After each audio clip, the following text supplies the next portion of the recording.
আমার বাসার এই কর্নারটা সবুজ ঘেরা একটা মানি প্ল্যান্ট,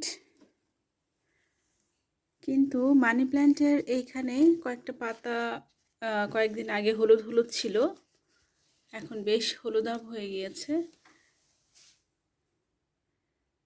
আমি গুগল করেছি, গুগলে দেখেছি যে কোনো সমস্যা কিনা। এটা বলল যে না, এরকম আহামরি কোনো সমস্যা না, এরকম মাঝে মাঝে দু একটা পাতা এভাবে ঝরে যেতে পারে, এটাতে খুব একটা প্রবলেম নেই। তবে আমি নিয়মিত যত্ন নেই। গতকাল পানি দিয়েছিলাম, আজকে পানি দিব না। বেশ মাটিটা বেশ ভেজা ভেজা আছে, ভেজা ভেজা আছে। পাতাটা নিজে নিজে ঝরে যাবে, এখন বেশ শক্ত পাতাটা। এই জায়গাটা দেখলাম যে শক্ত আছে এখনো। সো পাতাটা যদি পড়ে যায় তাহলে নিজেই পড়বে, ঝরে যাবে। বেশ বড় হয়েছে, এখান থেকে একদম নিচের এই তাকটা পর্যন্ত চলে আসছে। এটা আরো অনেক বড় হবে। আর এই গাছটা, এটাও পানি দিয়েছি, মাটি এখনো ভেজা আছে। এইটার আজকে কয়েক মাস ধরে গাছটা জীবিতই আছে, কিন্তু বড় হচ্ছে না। মেবি আস্তে আস্তে বড় হবে, দেখা যাক কি হয়। আজকের ওয়েদার কিন্তু গতকালের মতো ছিল না। গতকাল খুব সুন্দর ঝকঝকে রোদ, ঝকঝকে সুন্দর আবহাওয়া ছিল, কিন্তু আজকে অনেকটা মেঘলা আবহাওয়া। বৃষ্টি হয়েছিল কাল, লাস্ট নাইটে বৃষ্টি হয়েছিল, কিন্তু রাস্তাঘাট ভেজা ছিল সকালবেলা, এখন শুকিয়েছে। দিনের শুরুটাতে রোদ থাকলে সারাটা দিন আমার কাছে ভালো লাগে, তবে এখানকার তো আসলে ঠিক ঠিকানা নাই। দুপুরে দেখা গেছে যে ঝকঝকে তকতকে রোদ। আজকে আমি ওই পার্কটাতে যাব,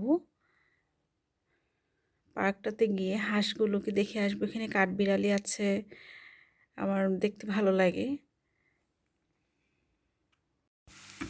সকালের নাস্তায় পান্তা ভাত, করলা ভাজি, ডিম ভাজি, আর যদি কয়েক রকমের ভর্তা থাকে তাহলে তো আর কোনো কথাই নাই। আলুগুলো কাটার পরেও কেমন যেন একটু লেগে লেগে থাকে, এই জন্য দেওয়ার সময় একটু ভেঙে ভেঙে দিলে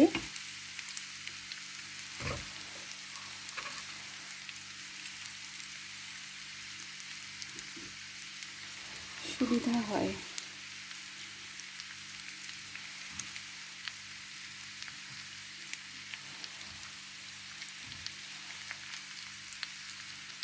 আর কাঁচামরিচ দিয়েছি।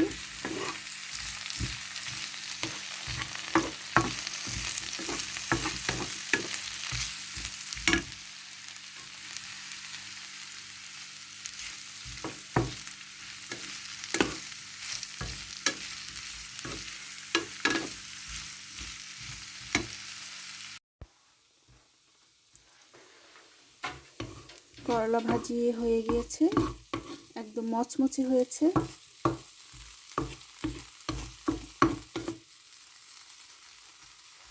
আর এখন ডিম ভাজি করব। তেলটা একটু গরম হলে তারপরে ডিমটা দিব। ডিম রেডি করা আছে।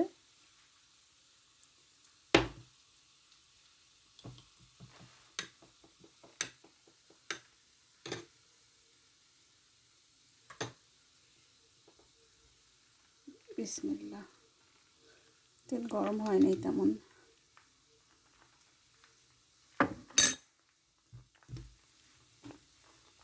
হয়ে যাবে।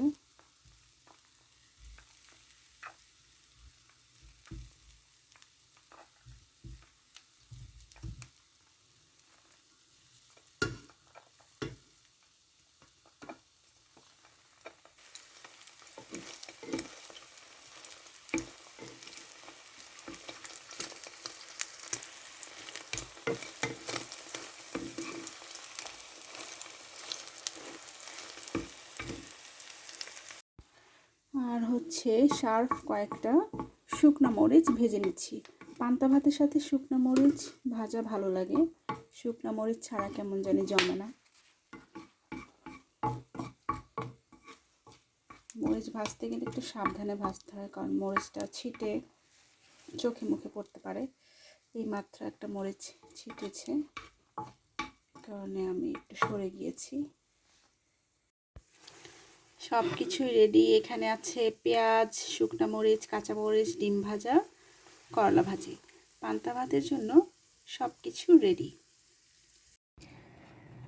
আমি লিডল থেকে আম নিয়ে এসেছি, আম দিয়ে ডাল রান্না করব। আমটা একটু পাতলা করে কেটেছি, আর ডালটা একটু পাতলাও না আবার ঘনও না, এমন কনসিস্টেন্সি।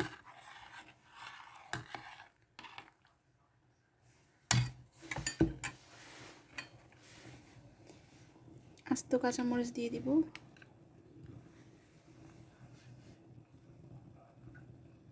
তারপর লাস্ট মোমেন্টে ধনিয়া পাতা দিব।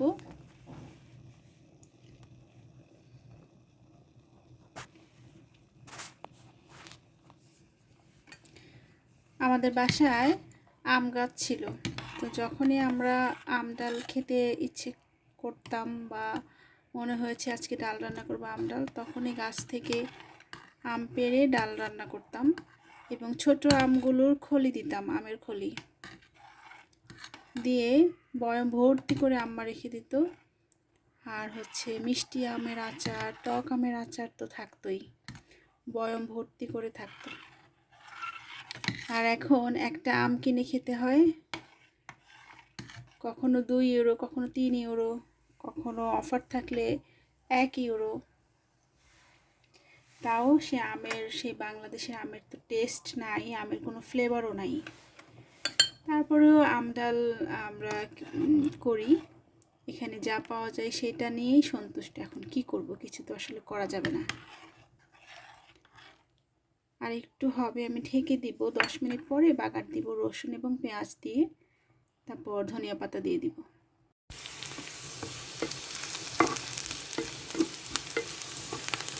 পেঁয়াজ রসুন ভেজে নিচ্ছি, ভেজে একটু লাল করলে তারপর ডালে বাগার দিব।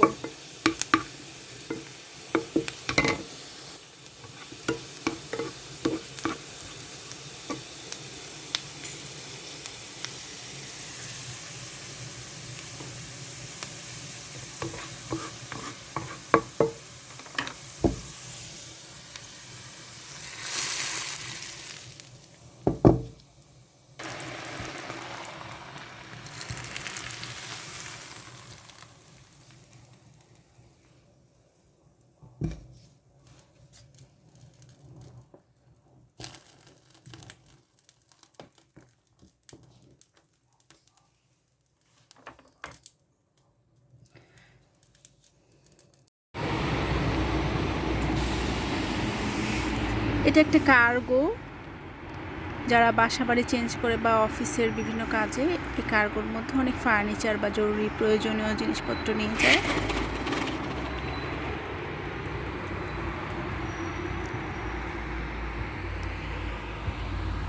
আসর নামাজের ওয়াক্ত চলছে, এখন আসর নামাজ শেষ করেছি, মাগরিব আরও পরে হবে।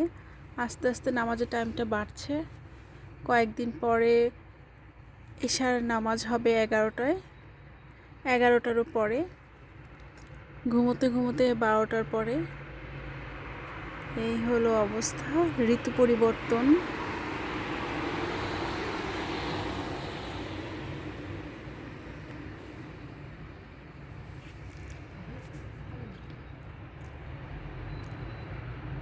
বিকেলটা অনেক সুন্দর শান্ত, কিন্তু আবহাওয়া ভালো না, আবহাওয়া মেঘলা মেঘলা আকাশ।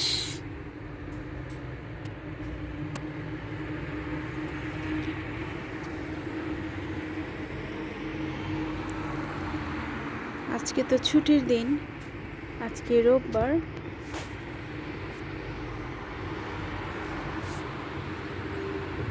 কালকে থেকে আবার শুরু হবে কর্মদিবস, কর্মদিন।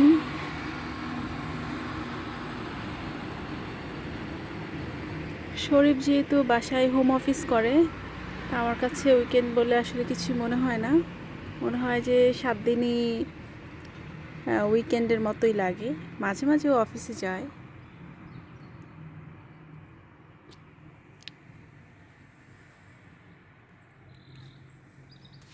আজকে সারাদিনের ব্লগটা কেমন লাগলো কমেন্টে জানাবেন। আল্লাহ হাফেজ, আসসালামু আলাইকুম। সবাই ভালো থাকবেন। সবার জন্য অনেক অনেক দোয়া এবং শুভকামনা।